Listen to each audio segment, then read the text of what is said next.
On le voit partout en ce moment. Des sérums de luxe aux poudres vendus sur Internet, il y a une molécule qui fait énormément de bruit, avec une promesse quasi miraculeuse, le rajeunissement.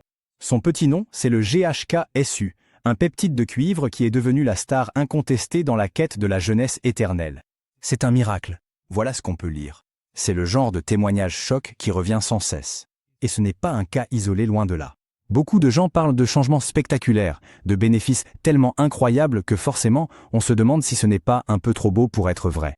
Alors, qu'en est-il vraiment? Bon alors, regardons d'un peu plus près ce qu'on nous promet. Et tenez-vous bien, la liste est longue. On parle d'un soulagement rapide de la douleur, d'un effet anti-âge carrément spectaculaire, d'une cicatrisation qui s'accélère, de rides qui s'estompent et même d'une nouvelle jeunesse pour les cheveux. Bref, c'est la liste qu'on voit partout. On a l'impression d'avoir affaire à un ingrédient à tout faire. Face à un tel engouement, la question s'impose, non?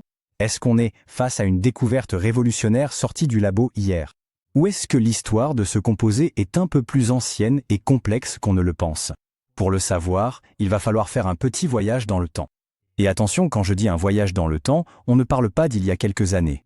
On remonte carrément un demi-siècle en arrière, parce que ce prétendu miracle moderne, eh bien en fait, il n'a rien de nouveau. Son histoire commence dans les années 70, dans un laboratoire et presque par accident. Tout commence en 1973. Un biochimiste, le docteur Loren Picard, isole une molécule dans le sang humain qui a un effet stupéfiant. Il se rend compte qu'elle force de vieilles cellules du foie à se comporter exactement comme des cellules jeunes. C'est fou. Dans les décennies qui suivent, la recherche confirme ses incroyables pouvoirs sur la cicatrisation. Puis, dans les années 2000, l'industrie cosmétique saute dessus, évidemment. Mais c'est seulement dans les années 2010, avec les progrès de la génomique, qu'on a vraiment commencé à comprendre à quel point son influence était immense. Alors, juste pour être clair, un peptide, c'est quoi au juste? C'est tout simple. Imaginez des petites chaînes d'acides aminés. C'est un peu comme des mini-messages, des post-it que le corps s'envoie pour donner des ordres, pour déclencher des actions très précises. Le GHK, c'est un de ces messages composés de juste 3 mots. Glycine, histidine et lysine.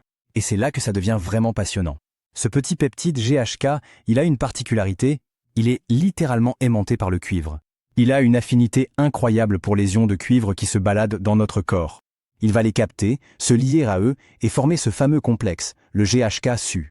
C'est ce duo, cette combinaison unique, qui est à l'origine de tous les bienfaits dont on parle. Bon, la question qu'on se pose tous, pourquoi en vieillissant, notre corps récupère moins bien? Eh bien, une partie de la réponse est juste là, sous nos yeux. À 20 ans, notre plasma sanguin est plein de GHK, environ 200 nanogrammes par millilitre. Mais à 60 ans, aïe, ça s'effondre. On tombe à 80.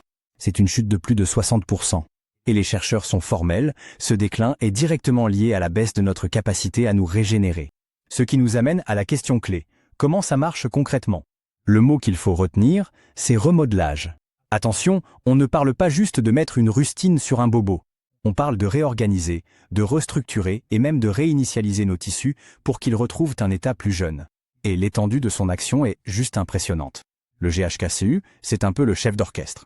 Il agit sur au moins 4 grands fronts. Le rajeunissement de la peau, bien sûr, mais aussi la cicatrisation, la prévention des maladies dégénératives, et chose assez fascinante, il a même des propriétés anti-cancer parce qu'il sait comment calmer les gènes liés à la propagation des tumeurs. Et voilà sans doute le point le plus dingue.